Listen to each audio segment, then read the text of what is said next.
América Latina.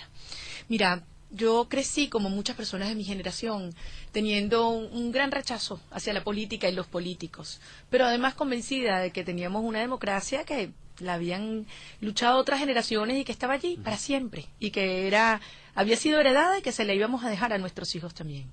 Y yo siento que el gran aprendizaje de estos años es que la democracia y la libertad no se hereda, se conquista cada día por cada generación.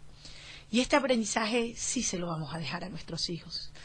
Y aquellos países que piensan, como pensamos nosotros, que no nos iba a ocurrir este horror, deben verse en el espejo de Venezuela y entender que cuando hay una sociedad con instituciones débiles y una ciudadanía que no asume su responsabilidad en la construcción permanente de la democracia, estas cosas pueden ocurrir. Definitivamente, lamentablemente desde acá, desde esta ciudad, que tanto dolor ha acumulado, con más de 2 millones de cubanos que han venido desterrados y muchos que han muerto acá, esperando regresar algún día, que nunca lograron hacer. Vimos el proceso desde el embrión hasta el nacimiento del monstruo, sin que pudiéramos hacer nada más que alertar.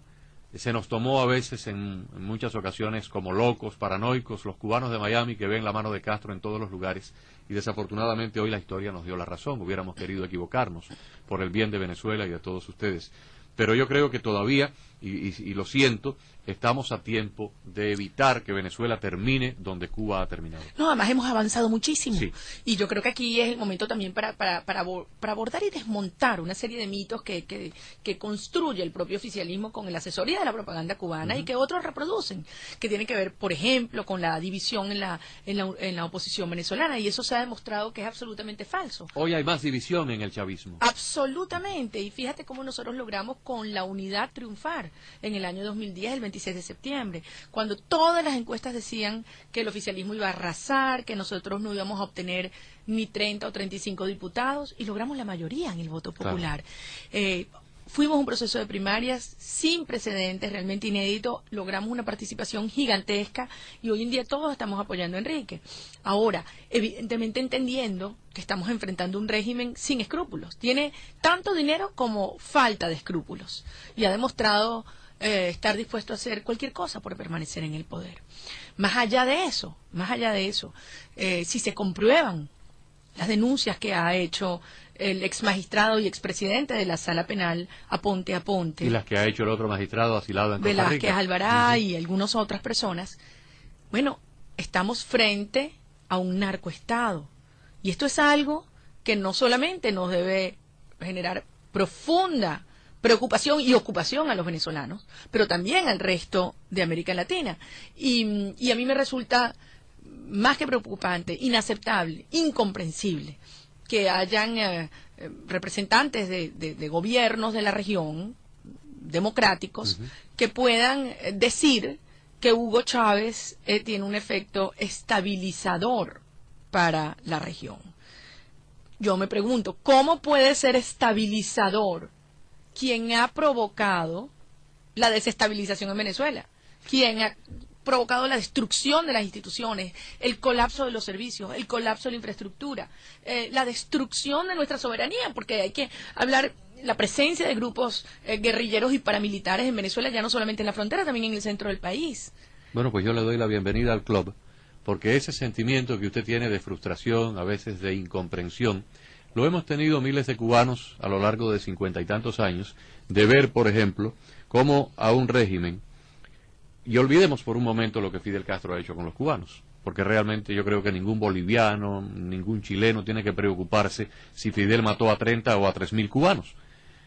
Pero es incomprensible cómo hoy, 50 y tantos años después, a Fidel Castro se le sigue tratando como un señor caballero en estos foros internacionales, y se cierran filas para invitarlo y para retratarse con él, cuando le ha plantado movimientos guerrilleros prácticamente a todos los países, desde México hasta Chile y Argentina, en medio siglo.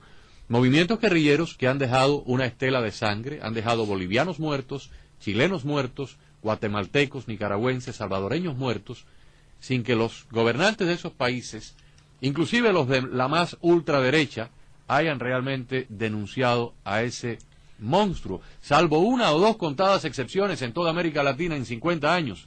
Quizás el presidente Flores de El Salvador, En algún momento Carlos Menem en la Argentina, o me cuesta trabajo recordar los nombres porque son muy pocos.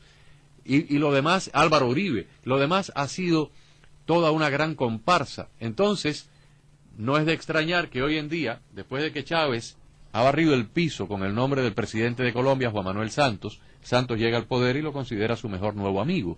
O sea, estas cosas realmente son incomprensibles. Pero que además se convierte en un chantaje. Se convierte en un chantaje porque el gobierno ha tratado de plantear, este régimen, que su salida representaría el caos.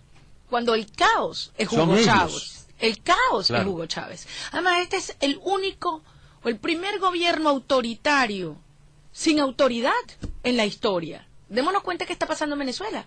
En estos días lo que está ocurriendo con las cárceles. Las cárceles son terreno de nadie. El gobierno y la autoridad ni siquiera pueden entrar.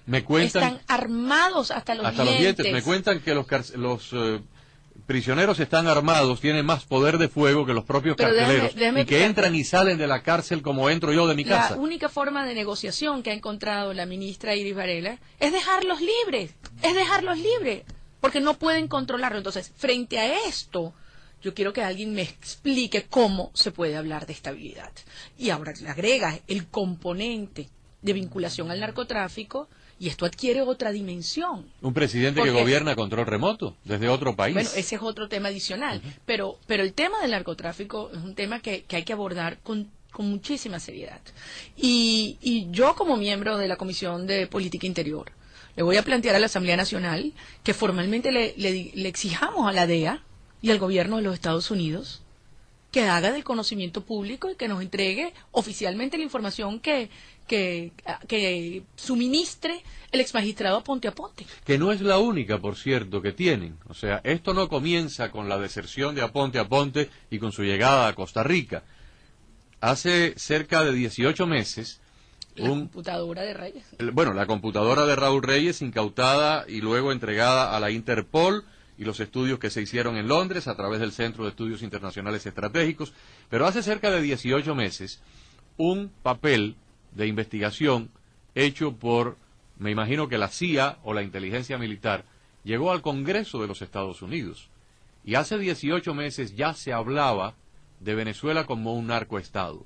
Cuando ocurrió la salida de Manuel Zelaya del poder en Honduras, aquí en el gobierno de los Estados Unidos, senadores republicanos criticaron a la administración del presidente Obama, que trataba de regresar a Zelaya al poder, denunciando que Zelaya había convertido a Honduras en un puente de tránsito para avionetas cargadas de cocaína procedente de Colombia, pero que venían directamente de aeródromos de Venezuela, ripostaban gasolina en Honduras y luego continuaban hacia el interior de México, evidentemente para luego ser introducidas en los Estados Unidos a través de la frontera.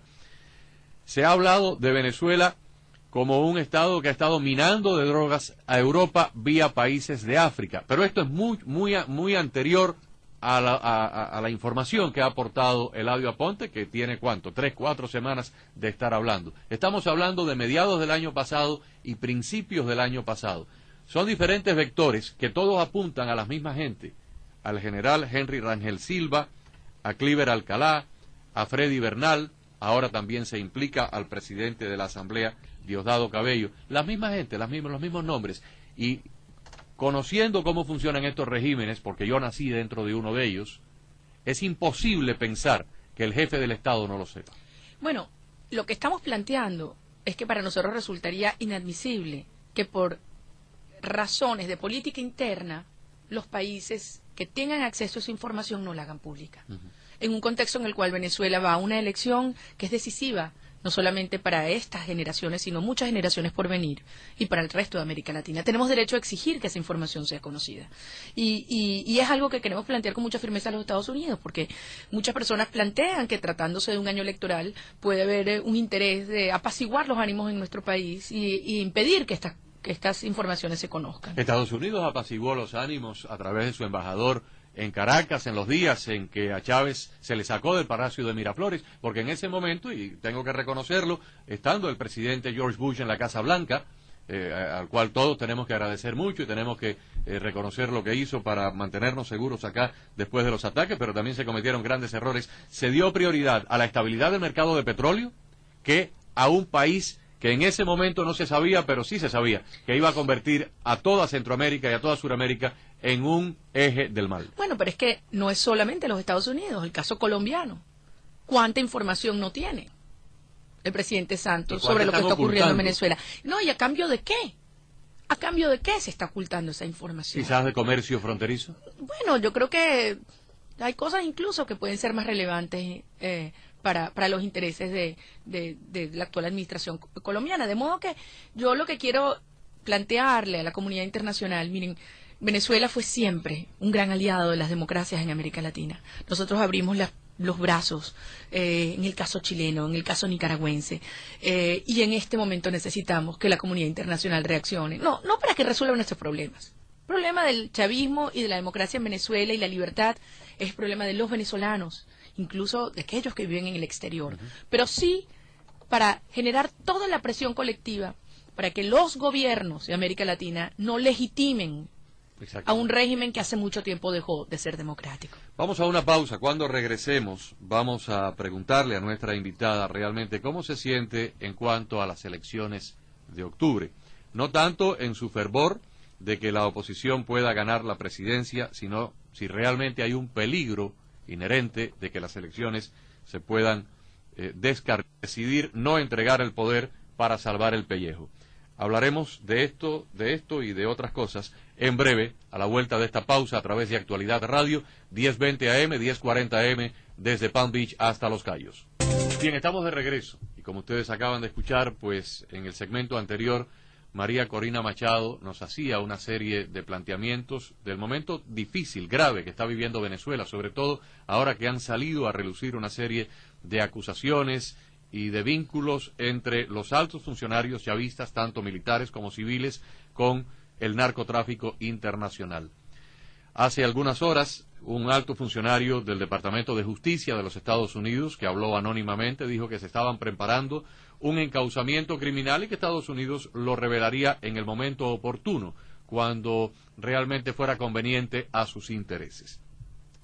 Hablemos un poco de lo que se ha manejado, por lo menos desde el exterior, y que pudiera ser un escenario donde estas personas, al más alto nivel, al frente del estamento militar, al frente del Parlamento, al más alto nivel, de pronto se vean ante tres posibilidades de vida. Una, ser enjuiciados por un nuevo gobierno venezolano que pueda ganar Enrique Capriles y que estaría obligado a tomar acción ante todas esas acusaciones. Dos, una extradición hacia los Estados Unidos para responder ante la justicia americana. Y tres, no ceder el poder porque realmente no tienen por dónde retroceder. Y este último escenario quizás sería el consejo que le darían desde La Habana. ¿Han considerado ustedes en la oposición o ha considerado usted personalmente la posibilidad de que en un momento dado, si Chávez se incapacita, si Chávez muere, estas personas simplemente tranquen el juego del dominó y decidan no ir a un momento electoral? Bueno, aquí hay que ser muy firme y muy cuidadoso en cada una de las palabras que decimos. En primer lugar, que tiene que quedarle claro al mundo entero que el único escenario para el cual está trabajando la unidad son elecciones el 7 de octubre, con o sin el presidente Chávez como candidato. Un proceso electoral es mucho más que el día de la votación y comienza antes.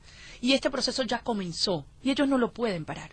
Lo que ellos pueden hacer en las leyes venezolanas es hasta 10 días antes sustituir el candidato en caso que el presidente Chávez no pueda o no quiera. Sí, es verdad, lo pueden hacer a última hora para que quede la imagen del presidente y su nombre en la boleta y entonces hay ese mecanismo de empujar el voto. Ahora bien, ya la fecha está absolutamente determinada. La elección está convocada en Gaceta el 7 de octubre y eso no se puede posponer ni un día ni un minuto.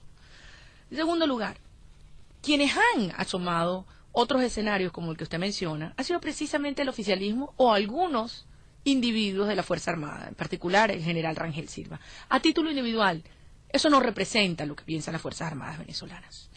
¿Cuál es su motivación? Yo no lo voy a juzgar. Yo sí no voy a entrar en interpretaciones. Lo que queda claro es que evidentemente hay muchas personas que tienen razón de tener mucho miedo. Y lo que debe tenerles claro es que los venezolanos no vamos a permitir antojos o atajos en este proceso. Y esperamos que la comunidad internacional sea igualmente firme en respaldar a la mayoría democrática de Venezuela. Porque, insisto, no es solamente el futuro de Venezuela, el futuro de América Latina lo que está en juego aquí. Y frente a esos gobiernos que pueden tener la tentación, como ha ocurrido en estos años, de aliarse por otros motivos y respaldar y darle legitimidad a un gobierno que ya no es democrático, yo sí quiero apelar a los ciudadanos de esas naciones, porque es allí donde la noción de la ciudadanía global, mundial, entra en juego. Nos tiene que doler lo que ocurre en Cuba, nos tiene que doler lo que ocurre en Bolivia, nos tiene que doler lo que ocurre en Bielorrusia o en Hungría. Sobre todo cuando esos gobiernos se están llevando a la ruina a sus países respectivos. ¿Cuán grave es la penetración, cuán profunda es la penetración de la inteligencia cubana, de las Fuerzas Armadas cubanas, del espionaje cubano en Venezuela para apoyar al régimen? Perdón. Y se ha planteado en la mesa de la unidad, se ha planteado en la candidatura de Capriles, si gana la oposición la presidencia, la expulsión inmediata de todos esos elementos cubanos y la suspensión de las entregas de petróleo cuasi gratuitas a Cuba. Mira, en este sentido la mesa de la unidad, desde antes de la elección y posteriormente, ha mantenido una posición firme. Todos los convenios internacionales serán revisados, aquellos que sean ilegales se tendrán que replantear y aquellos que sean beneficiosos para Venezuela se respetarán. Nosotros queremos tener relaciones con todos los todos los países, quise decir, pero evidentemente en términos que sean beneficiosos para Venezuela, primero que nada. Y evidentemente en el caso de los cubanos en nuestro país hay una diferencia muy grande entre aquellos que están genuinamente trabajando y quieren colaborar con el bienestar social o económico de nuestro país, a quienes le abrimos los brazos, y aquellos que están allí cumpliendo funciones claramente ilegales, en particular aquellos que están dentro de las Fuerzas Armadas. Yo, de mi oficina parlamentaria, he recibido mucha información y de hecho hice una denuncia acerca de la presencia de un grupo conocido como el GRUCE, el Grupo de Coordinación y Enlace, que es el encargado de llevar adelante todas las acciones de la Fuerza Armada Revolucionaria Cubana dentro de la Fuerza Armada Venezolana. Ahí está al frente un general de división y lo integran también un capitán de navío y otros 4 generales cubanos de la Fuerza Armada Revolucionaria Cubana, dando instrucciones a generales y oficiales venezolanos, armados con armas que son propiedad de la Fuerza Armada Venezolana. Esto es algo inaceptable y por supuesto que es insostenible. Y en Venezuela no aceptaremos la presencia de funcionarios o militares extranjeros de ninguna nacionalidad dentro de nuestra Fuerza Armada. Porque no solamente hay cubanos, se habla también de que hay iraníes. Y de otras nacionalidades. O sea, esto es absolutamente inaceptable. Y te aseguro algo, la propia Fuerza Armada Venezolana es quien más lo rechaza. Quien son los jóvenes oficiales venezolanos que se dan cuenta que esto es una humillación para ellos y para sus familias. Y lo rechazan contundentemente. De eso puedo darte fe. En lo personal, ¿qué es lo más difícil para usted en este momento de su vida? El trabajo que está haciendo por Venezuela, por el futuro de Venezuela. Por supuesto que tiene un costo humano, un costo familiar, tiene un costo en todos los sentidos de desgaste. ¿Qué es lo más difícil para María Corina Machado? Yo te diría que hay 2 dimensiones. Una dimensión privada, propia, con mis hijos. Yo soy divorciada, ya con mis 3 hijos. Y sentir que la naturaleza de mi trabajo los expone a un riesgo mayor del que ya vive cualquier joven venezolano. Uh-huh. El haberme perdido momentos únicos que no regresan. ¿Ha habido algún tipo de acción, de peligro hacia ellos, amenazas? Todo el tiempo ocurren en Venezuela contra nosotros y evidentemente yo no tengo el derecho de exponerlos aún más, ¿no?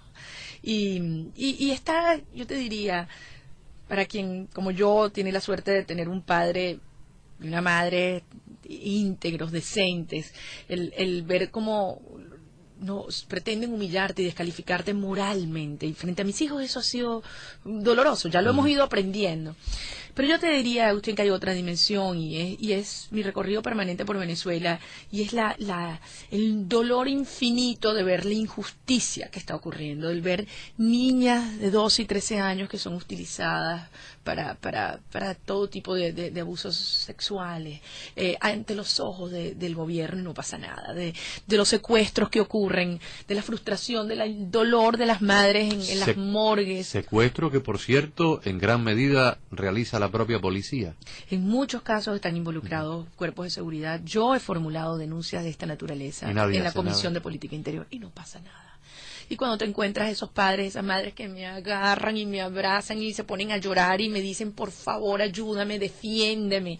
O tú ves un ganadero, un campesino, hombres recios, y me agarran y me dicen, ayúdanos, por favor, con lágrimas en los ojos. Porque le quieren quitar porque sus les propiedades. han quitado sus propiedades. Te encuentras un hombre como Fernando Alfonso que tenía él y su esposa una tierra en Tocuyito, una belleza, y Anzola, por cierto, Fernando Anzola, y ella estaba embarazada y llegaron a expropiarle su tierra y perdió el bebé en ese evento de tensión. Y no pasa nada. Y no pasa nada. Entonces, eso obviamente te llega al corazón y a mí me da un dolor inmenso. Pero en el fondo yo les digo, sí pasa, está pasando. Y aquí estamos. Y va a pasar. Y vamos a haber aprendido mucho. Y Venezuela será un mejor país. Y seremos también una mejor sociedad y mejores personas. Claro que sí. Quiero agradecerle mucho esta visita. Estoy convencido de que Venezuela va a cambiar, porque el mal nunca puede prevalecer por encima de la luz, y lo que se está dando en Venezuela en este momento no es un fenómeno político, es un fenómeno sobrenatural, es el engendro del mal a través de estos gobiernos satánicos que han llegado con el comunismo a esclavizar, a matar en Europa, en China, en otros lugares, cientos de millones de personas, a causar el exilio, la destrucción de la familia, la destrucción del ser humano, el empobrecimiento de toda una sociedad. Y lo que está ocurriendo en Venezuela tiene, más allá de una dimensión política, una dimensión sobrenatural en la batalla perenne entre las fuerzas del bien y las fuerzas del mal. Lo bueno es que sabemos quién va a ganar al final la batalla. La va a ganar el ejército de la luz,